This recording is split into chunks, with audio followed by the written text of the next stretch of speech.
My name is Ben Mordini, and I'll be your host for today's forum.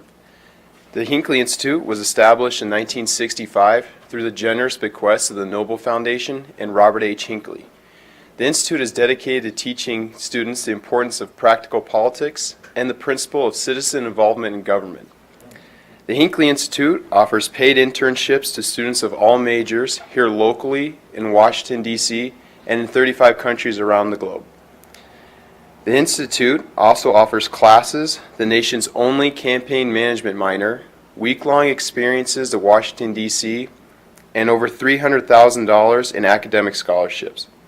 We invite students to go next door or to visit us at our website at www.hinckley.utah.edu for more information. The title of today's forum is Track 2 Diplomacy Toward an Israeli-Palestinian Solution, from 1974 to 2014. We're honored to host Dr. Hirschfield, the author of Track 2 Diplomacy Toward an Israeli-Palestinian Solution, from 1974 to 2014. Additionally, Dr. Hirschfield was a key architect of the 1993 Oslo Accords between Israel and Palestine, and in 2011 was a Hinckley Fellow. He was the first recipient of the Wayne Owens Chair in the Middle East Studies at the University of Utah.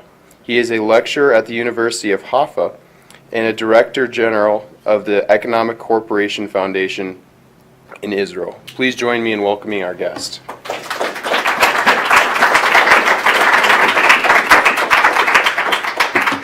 Here's your timer, sir. Good morning, everybody. Thanks for having me. It's a pleasure to be here. We had a wonderful time going up to the mountain, seeing what beautiful country you have. But I'll try to speak about the Middle East, not about Utah, or it would be more beautiful, probably. Actually, if I speak about Track 2 diplomacy, and Israeli-Palestinian relations, I'll actually want to convince you to buy the book on 4 or 5 different accounts. Account number 1, if you're a student of conflict resolution and a student of negotiations, I'll give you a short input on Track 2 diplomacy. Number 2, if you're a student of the Israeli-Palestinian, Israeli-Arab peace process, I'll give you some kind of insights in the major lessons learned from the entire process that went on. Number 3, as the United States is involved in a major struggle that is related to the Middle East, you probably look at the news today, yesterday, the coming days and the former days, you'll see that there's a major struggle against ISIS. I'll speak a little bit about the strategic situation. And 4th, where do we go from now? Now, let me start on Track 2 diplomacy. If you read the book, which I hope you will do, you will find out that I interviewed the chief advisor of Prime Minister Rabin, and who's a good friend. And before he let me ask questions, he told me the following story, basic story. He said, Eitan Harber is his name. Eitan Harber was sitting in my little room in front of the Prime Minister's office, and the Prime Minister was coming out, and I told him, I've got on my table, I've got a big heap of Track 2 papers. Every Israeli, every Palestinian writes me how to work together, what to do. There was a big heap of Track 2 papers. And I asked Yitzhak Rabin, what should I do with it? And Yitzhak took his hand and pushed the entire heap down to the waste paper basket. So I will tell you, if you engage in Track 2 diplomacy, you don't necessarily have the immediate full support of the political leadership. Now the question arises, why then were we quite successful? And I'll give you some indications of some of the success. I can tell you about the failures, but I prefer to speak about the successes. I'll give you some input on the successes we had. From 1979 to 1983, we worked on a concept that was basically Palestinian economic empowerment in the West Bank and Gaza in order to move forward in the so-called self-government negotiations. Our work led to convince Secretary of State George Shultz to promote what is known as the quality of life policy. It was the first success. The policy afterwards didn't turn out to be a success, but therefore you have to read the book, why not? But in getting it, in influencing the Department of State and the Secretary of State to follow this line, we were quite successful. Then we took it 2 steps further. We worked together with Shimon Peres, who in 1984 became Prime Minister, and we prepared for him what has become known as the London Agreement, an agreement between Israel and Jordan, which also failed afterwards because our Prime Minister Yitzhak Shamir opposed it, but actually the agreement was signed. And the moment when King Hussein said, please write down what we want, it took Yossi Beilin, with whom we worked, 15 minutes to write it down because we had done all the work before. It was the second success story, which also didn't materialize. The third one was that we had learned lessons, and we worked together with Secretary of State Baker, with President Mubarak, with the internal Palestinian leadership, with the coordinated with the PLO from the outside, what became more than a track 2, it was actually a multi-track diplomacy effort, which led to the 5 Baker points and the 10 Mubarak points, and an agreement that was almost signed in February 1990, this time with the support of Israel's Prime Minister Yitzhak Shamir and the support of his Minister of Foreign Affairs. But there was another man who was heavier than me. You may have heard his name, Arik Sharon, who took the microphone and said, who is in favor of terror? And who is in favor of terror will be in favor of this agreement. And the agreement also fell through. But the understandings we had developed on London Agreement and the understandings we had developed with the Baker 5 principles and the 10 Mubarak principles had a major impact on defining the substance of the Madrid conference. After the Madrid conference, I wrote a paper which became the Oslo negotiations and the Oslo concept. I led the negotiations and led them to an understanding how to move forward. And actually got the negotiations so far that the officials could come in and then sign it on the White House lawn in September 1993. Afterwards, we worked on what is known as the Berlin-Abu Mazen understanding. I'll say something more about it. Since then, we worked on quite a lot of other issues. If I go more into the more practical issues today, we, behind the scenes, were quite effective in negotiating the former ceasefire agreement between Israel and Egypt at the former military confrontation. And in the present military confrontation in the Gaza war, we worked behind the scenes. My NGO proposed a concept of working on how to restructure Gaza without strengthening the Hamas. This was accepted by the Israeli Ministry of Defense and became the major issue discussed today between the Israeli government, the Palestinian Authority, and the United Nations. It was upgraded by the officials. They have more capacities than we have. It was computerized.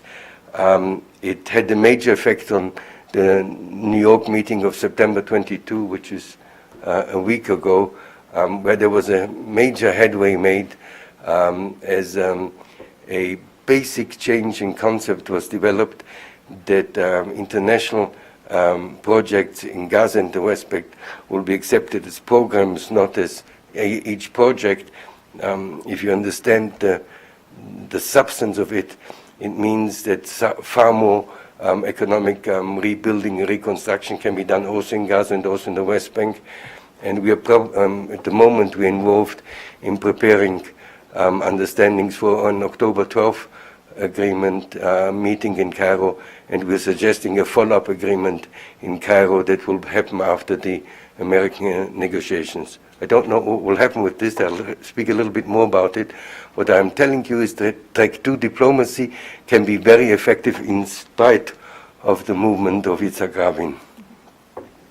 Now I'll give you some indications what are the basic conditions that you have to follow, and if you want to study it more seriously, you have either to invite me to come to give a blog seminar, or you read the book very carefully and read some other literature that is necessary.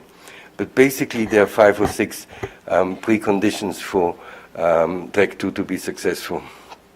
The first one is you have to have full access to the leadership. And this has to have, the second one is that there has to be a free flow of information. You must be able to give them information and receive from them information. Another factor that you need is you need definitely an understanding that you have a network of relations. I'll give you in practical means. A good friend of mine who I worked together with in 1989 is today the UN peace envoy to the Middle East, Robert Seri. So I can phone Robert whenever I want, and I can discuss things with him and put it into the system.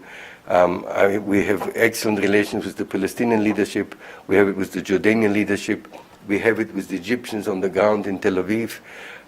So you have to be able not only to speak to your own leadership, but actually also to the others. And therefore, now, this is the basic precondition that you have the information and access to a network of relations. The next point is that you have to understand that it is not what you want that should be done, but you have to find the zone of possible agreement between the various stakeholders.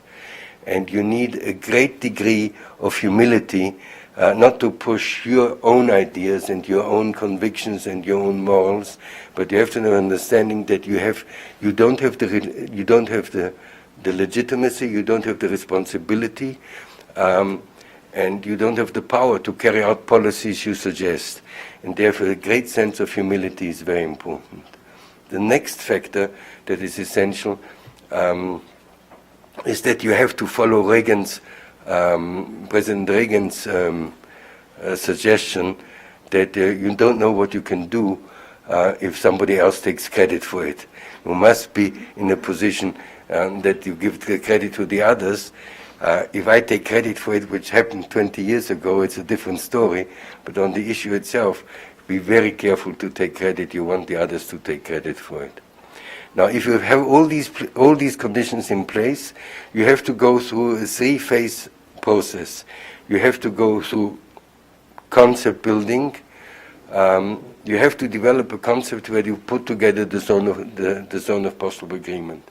And I go very quickly to the conditions. You have to go to a 6-point test. And the 6-point test is first to see how can you create a supportive narrative that all sides buy into. How do you define the common national interests that work together? How do you respond to internal political structures and internal political necessities that each side has? This is probably the most difficult one.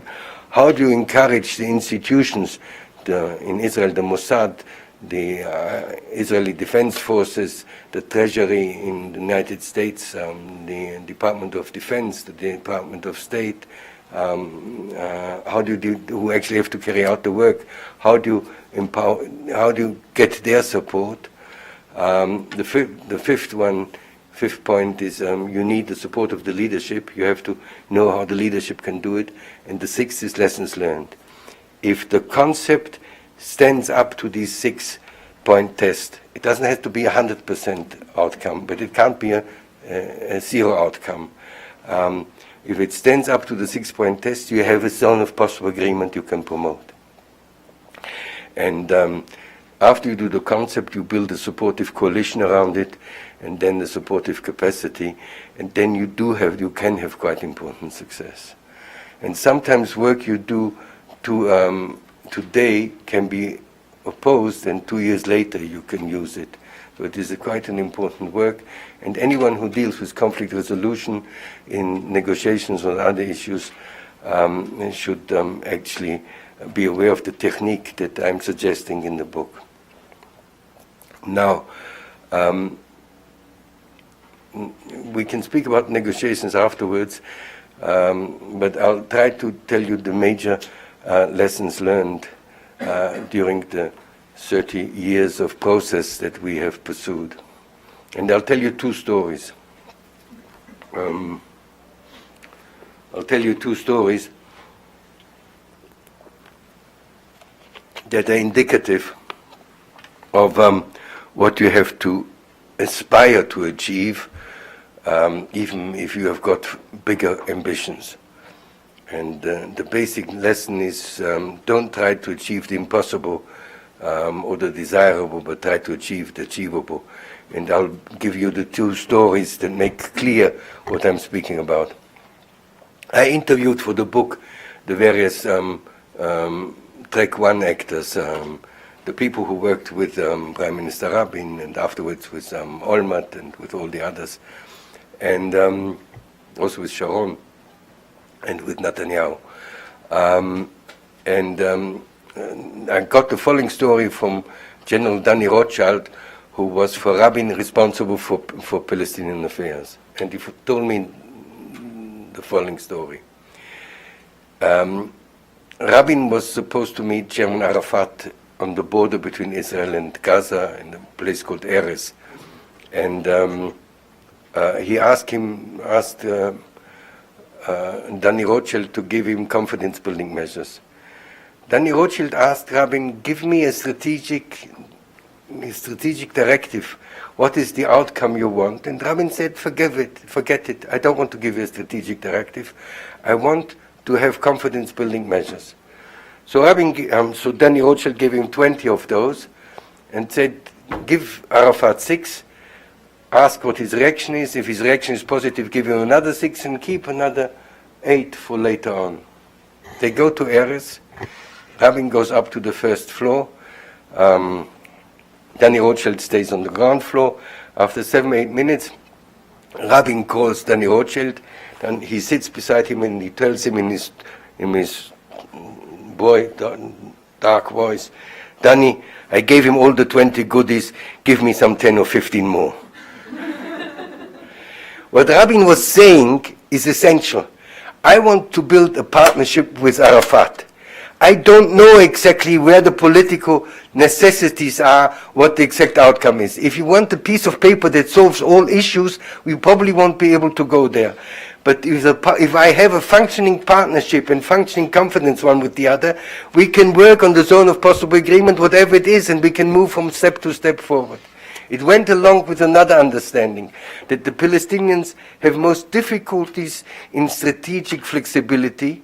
They can, on the core issues of conflict, Jerusalem, refugees, security, territories, settlements, they have very little room to make the necessary concessions for Israel.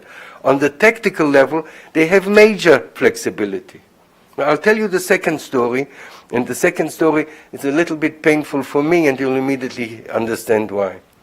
We worked together, Yossi Beilin and I, and Ron Pundak, we worked together on what became the Beilin-Abu Mazen understanding, which actually was concluded in the end of October 1995, and is a blueprint for permanent status agreement.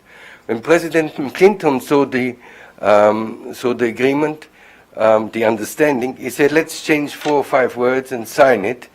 And I believe it has caused major damage to the process, because it created the image that a permanent status agreement on Jerusalem, on refugees, on all these issues is possible. It was possible in a Track 2 situation. It is not necessarily possible in a realistic political environment where both leaders have to carry it out.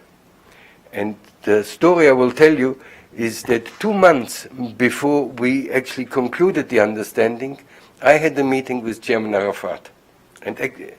And Chairman Arafat told in a different meeting Yossi Beilin and told me, Yair, don't go for full understanding. It's too difficult. It will create too much tension.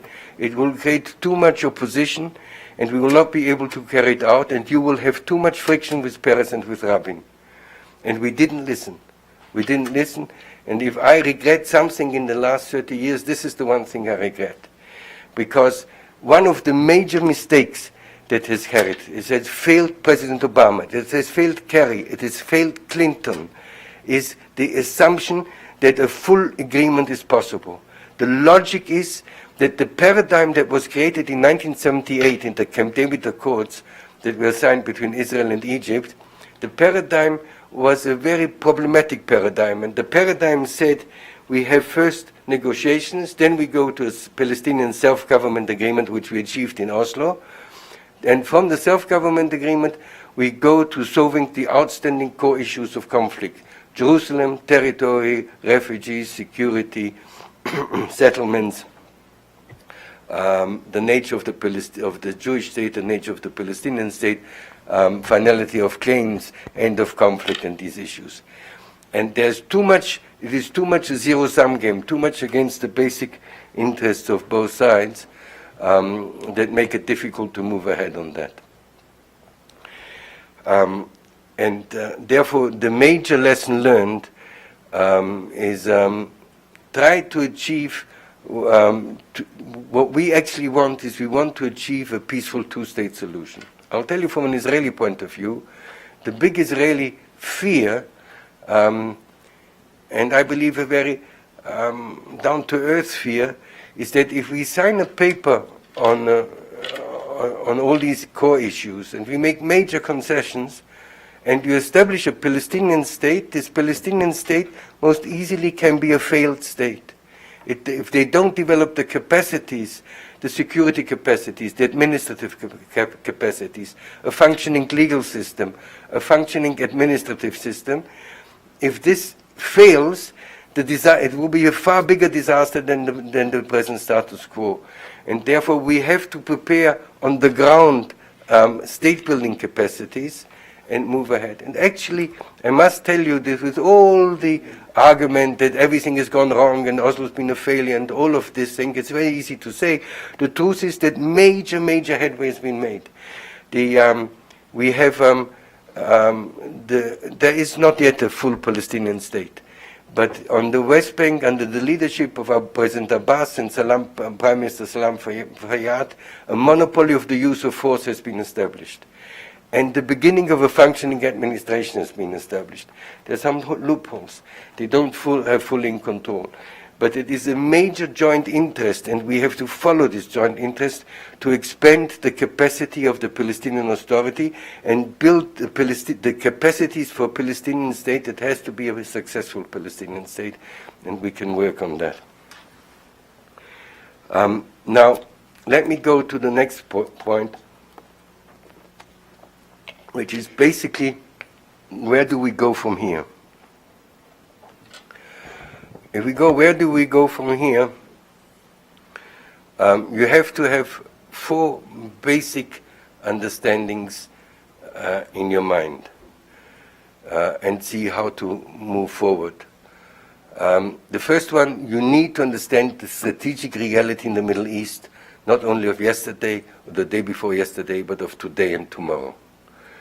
The second, and I'll say a little bit more about it. And I will tell you that the present strategic reality is quite known to you. Also, the logical implications need to be discussed in some detail. You have, in the heart of the Middle East, six major powers, or six major actors who are pro-Western, pragmatic, and want stability, progress, and peace in the Middle East. This is Israel, the Palestinian Authority, Egypt, Jordan, Saudi Arabia, and United Arab Emirates. It is surrounded by a ring of either terrorist groups or pro-terrorist actors. And there's movement on this in the last 2 weeks that is quite positive, but it is the outcome of negative developments.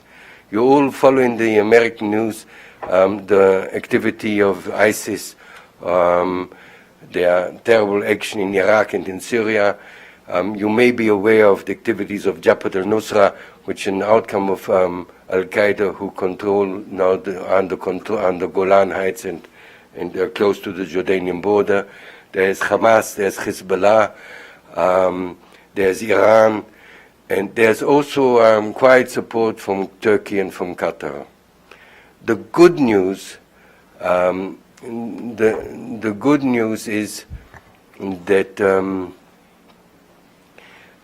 because of the fight against ISIS and the decision of the American president to build a coalition against ISIS, there's been major pressure on Qatar to move from the pro-terrorist camp to the other camp.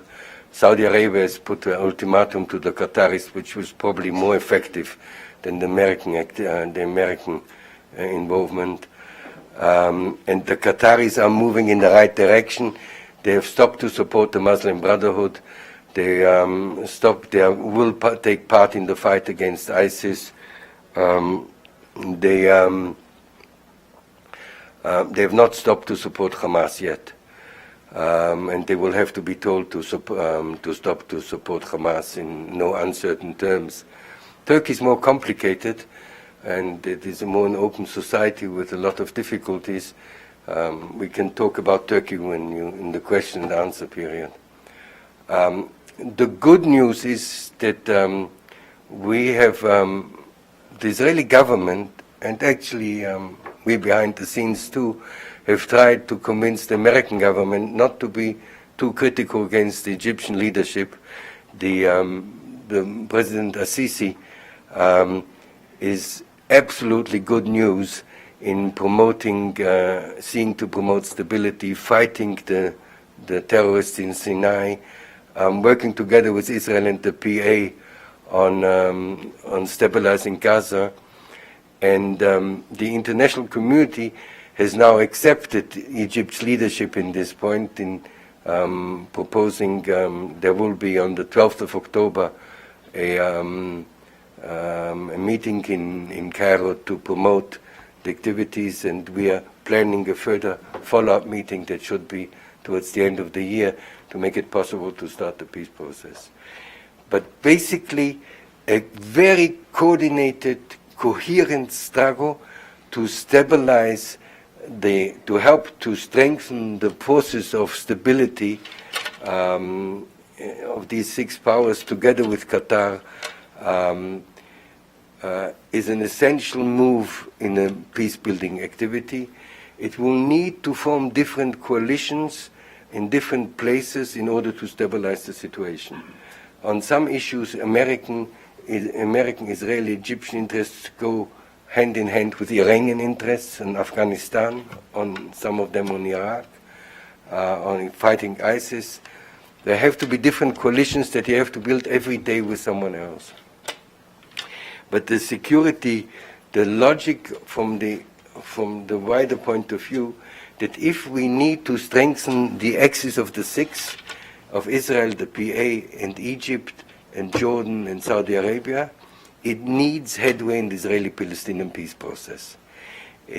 We can have strong, from an Israeli point of view, strong security cooperation with the Egyptians, with the Jordanians, with the Palestinian Authority, but it is necessary that this will be part of moving towards strengthening the Palestinian Authority and moving on the way towards an agreed two-state solution. This gets me to the second point, that in order to have real Israeli-Palestinian understandings, it is necessary to promote negotiations on two levels, not only Israeli-Palestinian, but Israeli-Israeli and Palestinian-Palestinian. You may have heard about the Putnam concept of saying, or if you want, Bob Minuchin conference of behind-the-table negotiations.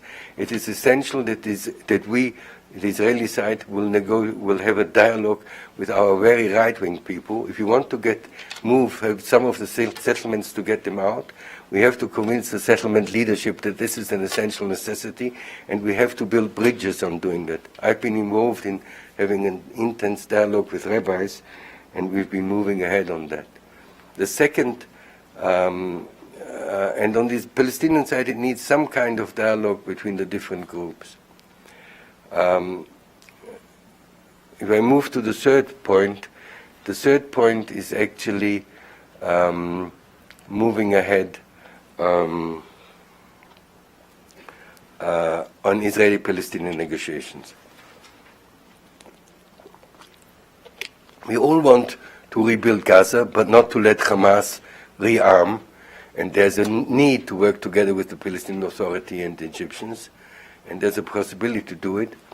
But we also want to rebuild the West Bank. We will, at the coming, already October the 12th, we are developing a four-point concept, which is a reconstruction of Gaza in a way that Hamas cannot rearm. It means substantial economic development on the West Bank, promoting of the so-called IPE, the Initiative for Palestinian Economy, which is not only economic, but it has to empower the Palestinian Authority administratively and security-wise, and help to build the capacities of a state to come. The third component is go back to a dialogue based on what is agreed upon can be implemented.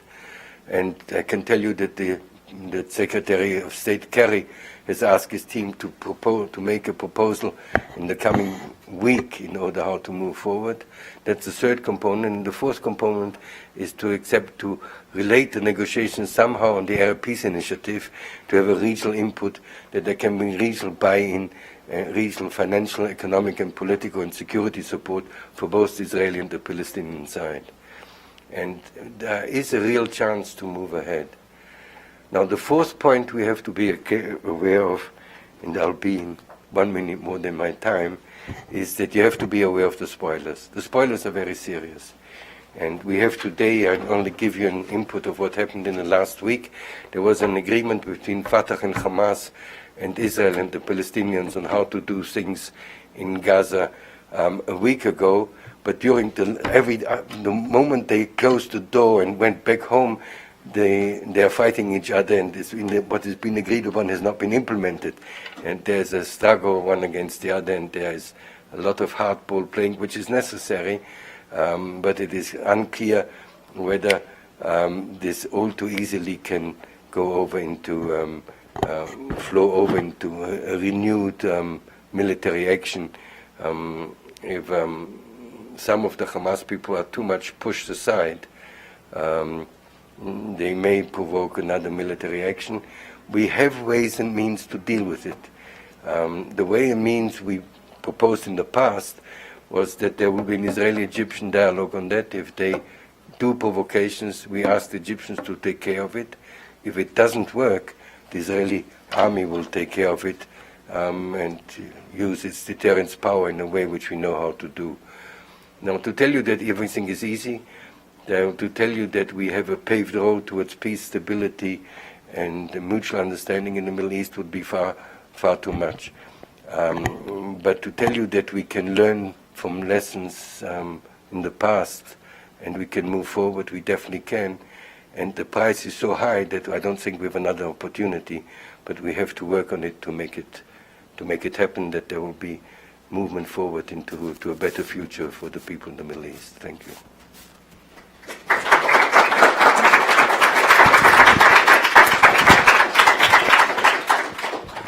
We will devote the remainder of the forum for questions from the audience. If you have a question, raise your hand. I'll bring the mic to you and speak directly into the mic and give your name, a little info about yourself, and then ask your question.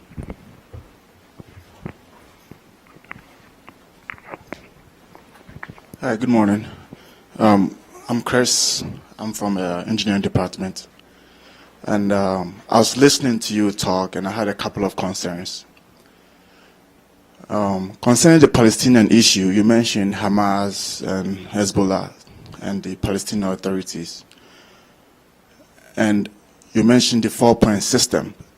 Now, Hamas and Hezbollah are major players in Palestine. And if you don't integrate them into your process that you are trying to do you think it's going to work? Because don't forget that the people have much faith in Hezbollah and Hamas more than they will have in the government itself.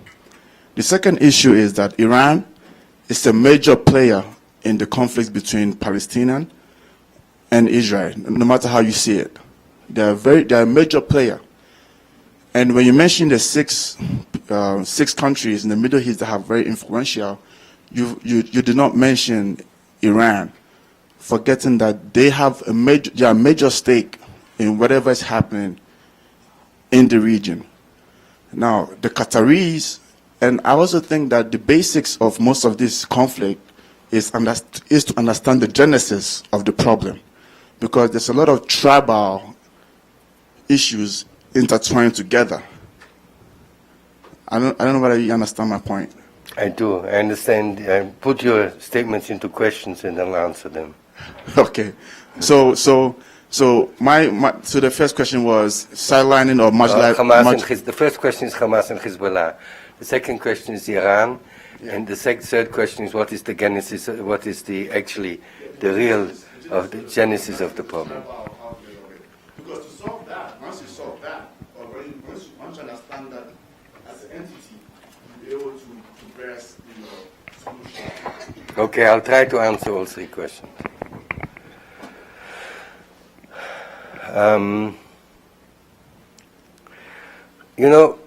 Hamas and Hezbollah, from an Israeli point, have written on their flag the destruction of the State of Israel.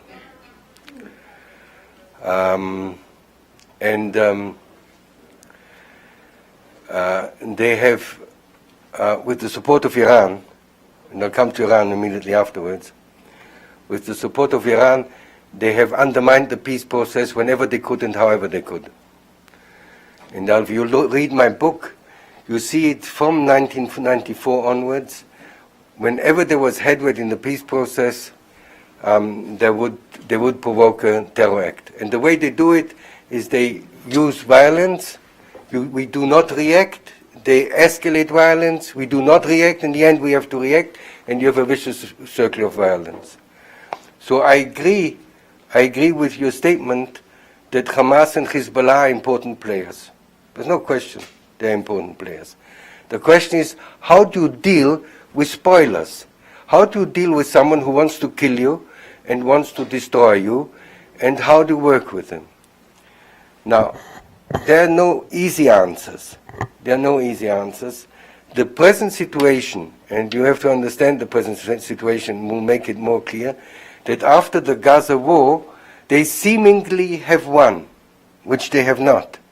But if you go today to the polls, and you speak today to the polls would be that Haniyeh would gain 64%, the Hamas guy would get 64% in elections, and Abbas only 30%. Now, from the Israeli point of view, the situation is very clear. If anybody says we should speak independently to Hamas, we are undermining the Palestinian Authority. And we are creating a situation where we'll have Hamas not only in Gaza but also in the West Bank, and we'll have an ongoing situation of terrorization, which because of our military power will most likely lead to a Somalia-like situation. They will not be able to stand up against us, but they will be able to cause one terror act after the other. There will be no leadership on the Palestinian side. We will destroy their network, but we will not be able to actually stabilize the situation, because you need a partner in order to stabilize the situation. So what we are saying is we want to work together with the Palestinian Authority. All the issues Hamas are asking to get in things, all of them they can have. They want a port, they can have a port. They want an airport, they can have an airport. They want the well-being of their people, which they have ignored and taken action against it in a way which is most despicable. They can have all of this. Under our condition, the Israeli condition, is that they will not rearm, and we have to take care that they will not rearm, and they will not be able again to strike. But the Palestinian condition is stricter. The Palestinian condition, and that's the real condition, Abbas is telling them, one authority, one law, one gun. If you accept one authority, one law, one gun, you can have all the issues on Gaza development, all of this you can have. Now we're working on that. We have suggested the United Arab Emirates will prepare a plan for the development of Gaza that will offer all of those goodies, but under the condition that there's no rearming and that the Hamas will accept this. Now, this is going to be a hardball play. It's going to be a hardball play. Either they will accept it, or we will go to war. And there's nothing in between. And if they believe that they can, that there will be a reconstruction of Gaza, and our Prime Minister is speaking of $2 billion each year. $2 billion is what they can absorb. Now, $2 billion is a $20 billion concept for 10 years. If they believe that they can cut off, let's say, $200 million or $300 million to rearm against us, to attack our airport, to slaughter the people which they try on by tunnels to go under the tunnels and slaughter our best friends in the kibbutzim and the villages close to the border, they have what I call the 11th commandment. They should not have any illusions. We're not going to let them do that. So with Hamas, it has to be a hardball game. They will have to understand they can get what they want. They can get if they care for their people, which is a question, then they can get it. If they want to kill us, there will be military action. Now the same is true with Hezbollah. Now on one issue, I tell you, on one issue, and I believe the moment, the coming 2 weeks, there is an upside down situation. On the coming 2 weeks, we, the Israeli side, are saying the Hamas people, there are 42,000 Hamas employees in Gaza. We are saying they have to get their salaries. The PA is saying we don't want to give them the salaries, and the Deputy Prime Minister, Mohammed Mustafa, has come out with a statement that this will be against international law to tell them the salaries. We have to negotiate how they get their salaries. What we are suggesting is that they will get their salaries on the basis of letting to restructure the governmental structure in Gaza, which the international community wants to do and can do. It is the decision of the United Nations. If you read Robert Seri's report to the Security Council, it is all in there. And we will have to fight to make this happen. There's international legitimacy on this. We are on the side of international legitimacy. If they're questioning international legitimacy, let them go to hell. And they have to understand that they have a clear choice. They don't take the choice, they will have to pay for it. And the truth is that they have been militarily quite hit seriously. Now, on Hezbollah is more complicated. They have the power to cause tremendous havoc. They can hit military-wise all of Israel. They can provoke a major war in the area. So far, deterrence has worked there, and so far they've got other problems. They are fighting against ISIS, they're fighting in Syria, they've got other problems. So with Hezbollah, there's a kind of understanding that we are maintaining a kind of quiet dialogue how to maintain the situation, and I believe it is doable. Iran,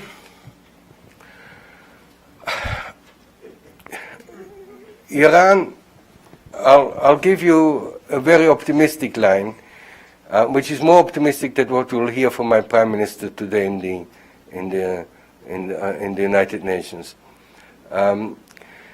Iran has there is a dialogue going on with the United States on the nuclear issues. They are not far away from a nuclear outbreak, which is very, very dangerous. They have a major hegemonic interest in the Middle East to undermine the peace process in order not to have a united Arab position against them.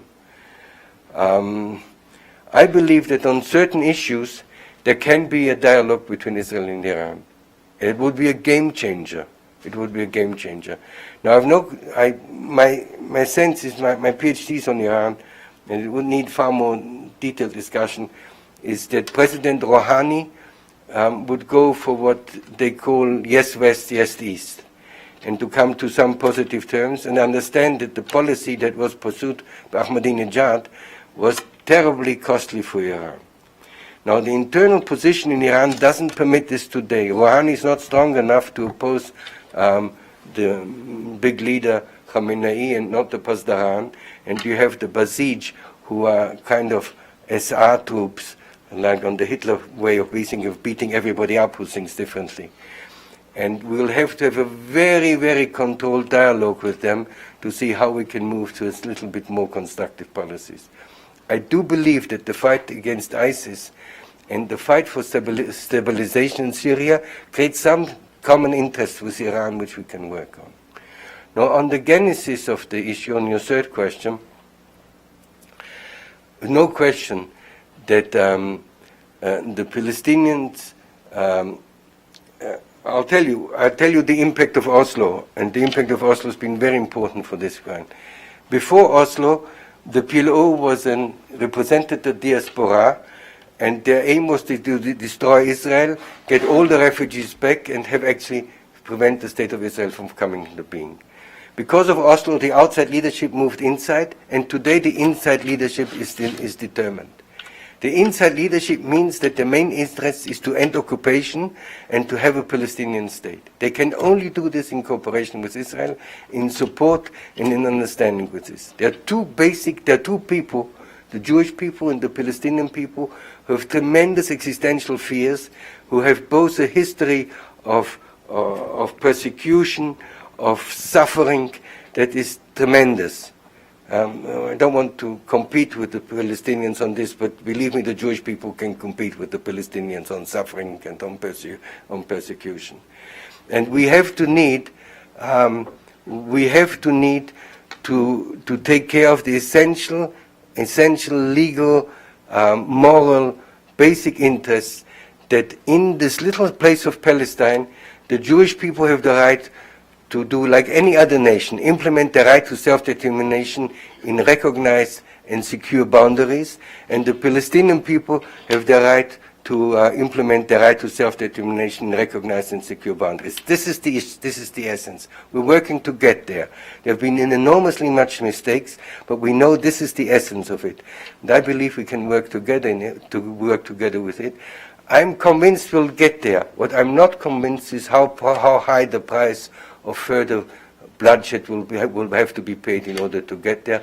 There's no question that in the end, we Jews will not go away from Israel, and the Palestinians will not go away from the Palestinian areas. So in a way, we have to live together, and we have to develop good neighborly relations one with the other.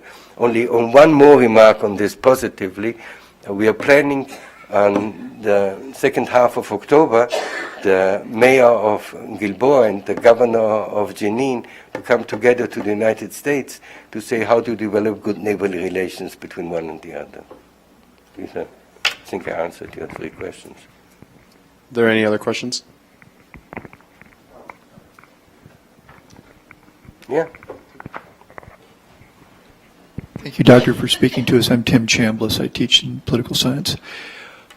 What if Ariel Sharon in 1991 had remained silent, or in 2000 summer during the second Intifada, Ariel Sharon had remained silent? Could we have seen maybe a two-state solution by now, or certainly close to now?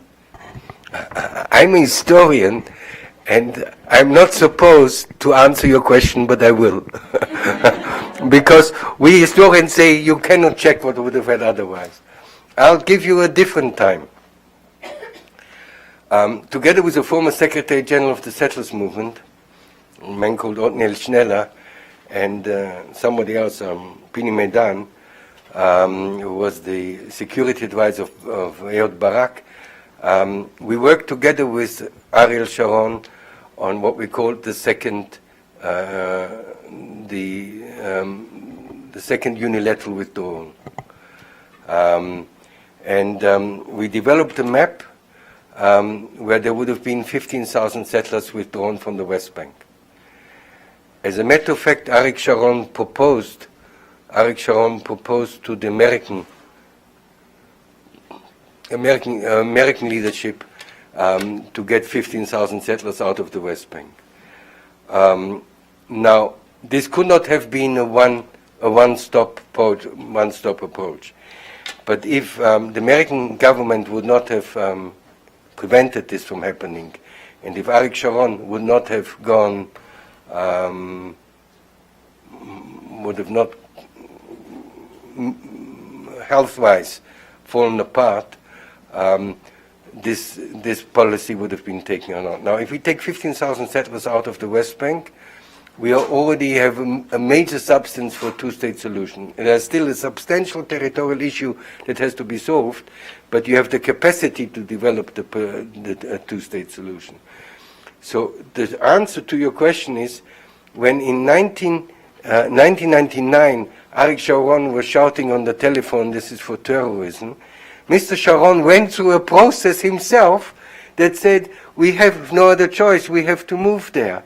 So I don't know what would have happened if he wouldn't have said, what would have happened in 1919, in February 1999, no, it was in February 1990, would have been the start of negotiations. And they started on the 3rd of November 1999. They started not so far later. But Arik Sharon definitely went through this process. Now, I think it's a pity now he died, but before he died he was not incapacitated. He was clearly moving toward a two-state solution, and he was preparing the conditions to move there. So I would like him to come back today, if I could. I don't know how to do that. I don't know if any of you know how to do that. If he's another question, I'm happy. I must say I'm very impressed by your questions. I think they're very important. I'm very much interested in international affairs and politics because I did some history and stuff. My other question is, it seems to me that there's a sense of biasness because... A sense of? Bias. Bias, yeah. I'm putting myself in the Palestinian shoes, that if you had a contract, or let's say you have a policy agreement that you've already written with the U.S., and then you come to me, a Palestinian, and tell me, let's agree to it without me having my input, then it doesn't make it fair. And I think that's the position that Iran also comes in, saying that, okay, you guys have nuclear weapons, you guys have developed nuclear weapons, but then we cannot have the ability to do that too. And who has the moral right to tell the neighbor not to develop something or to sign a document that they didn't have an input in? Because your interest is at stake. I'm not sure if everybody understands what you're saying. I'll try to explain. Yeah, what I'm trying to say is that everybody has an interest in the region, and Israel has made its interest into policy, whereby it's telling Palestine to sign an agreement without considering the Palestinian input into that. No, let me explain what you're saying, okay, all right. Because you need a little bit of knowledge to understand what you're saying. Secretary Kerry was, by his advisors, whoever they were, told that the way the United States was successful in the Madrid conference in 1991, and with Netanyahu, with Shamir in 1991, and with Netanyahu in 96, 97, 98, where they reached two different agreements, was to work first with Netanyahu, with the Israeli side, then come to an understanding, and then bring it to that. So that's the basis of your question. And Kerry unfortunately did this. I totally agree with you. I'm very critical of the way Kerry worked. But one of the criticisms that he had, I'm not responsible. I'll give you my answer. I'm not responsible for the lack of professionalism of other people, even if they're Secretary of State. Now he had over 300, 400, I don't know, more hours of discussions with Netanyahu, and then he came to Abbas. I can tell you that when this happened, I got the most hysterical papers from the Palestinian side, the most hysterical phone calls, because they were upset. How do you do it without coordinating with us, without seeing what is possible? Then they tried to repair it. Afterwards, they tried to repair it, and they didn't do such a bad job if this will become public. They did it better then. But obviously, this is not the way to go ahead. Obviously. Now, the way you read in the book, the way to go ahead is what you see from Washington, you don't see from our place, and the other way around. The way to go ahead is let us and the Palestinians work together and quietly.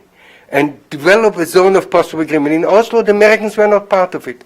And I can tell you that a negotiator that was now negotiated, and yesterday I got an email from him that a little boy was born to him, but that's not the issue. But he got divorced. This is his second marriage, but that's another issue. And he told me, Yair, I envy you in Oslo. The Americans were not in the room. You could speak alone to the Palestinians, and they didn't interfere negatively. The Americans have interfered negatively in many ways, and I can explain in much detail what they've done or where they've messed up. And there is a lesson learned now, and I will explain also, I have a wonderful story which I don't know, that you cannot do things right without making failures before that. But basically the way is that we Israelis and Palestinians develop something, and then we need the United States to give us political support, substantial practical support, and build coalitions to make this happen. What we're engaging now is to have such an Israeli-Palestinian concept to be developed. If you hear our Prime Minister, you won't get it today. You'll get more contradictory measures. But we're working on a joint process, and you have also to fence off opposition, and then let the Americans come in. And if we're speaking of this 4-point concept of development in Gaza, economic and administrative support in the West Bank, the beginning of Palestinian-Israeli negotiations, what is agreed upon can be implemented, and regional support, we're actually asking the United States to build around this substance and move ahead. But obviously not only speaking to one side and not to the other. I fully agree with you. Please. My question is actually somewhere along the lines of what he touched on, is with the various groups within Palestine, with Hamas and Hezbollah and the Palestinian Authority, how do you negotiate anything with them without first having credibility to the group that you're negotiating with? And in nation rebuilding, like you were mentioning earlier, how do you build trust in the Palestinian Authority for the Palestinian people? Yeah, that's it. This will be our last question, too. Thank you. Trust building, I can give you a lecture on trust building. Trust building is that you have an intense dialogue. You make clear what you can do and what you cannot do. And after you make clear what you can do and what you cannot do, you make it happen. And you test each other. And there are many things you can test each other and move forward and go ahead. Trust building needs also something else which is more complicated, to coordinate the statements of the leadership. And on the Israeli side, everybody believes that he can make statements, and some people with no power whatsoever make the most outrageous statements, and the Palestinians get upset, and the other way around. But you have to try to create some kind of control of the public statements you make and to move it forward. How do you work together with the different groups? You have a political dialogue with the Palestinian leadership, and you may have on very low level on the ground a basic dialogue also with the bad guys. And there are always kind of ways to speak to the bad guys. President Kennedy spoke about phrased the concept confrontation dialogue. You need confrontation dialogue.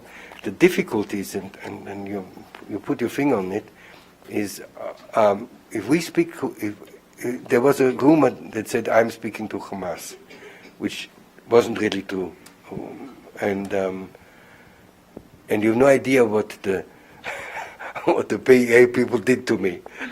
They were outraged of it. So you have to be very, very careful, and you have to make it clear that you have one dialogue partner, and whatever you do beside it, you fully coordinate with your dialogue partner. Okay? Thank you very much. Great. Let's give Dr. Hirschfield a round of applause. Thank you. Thank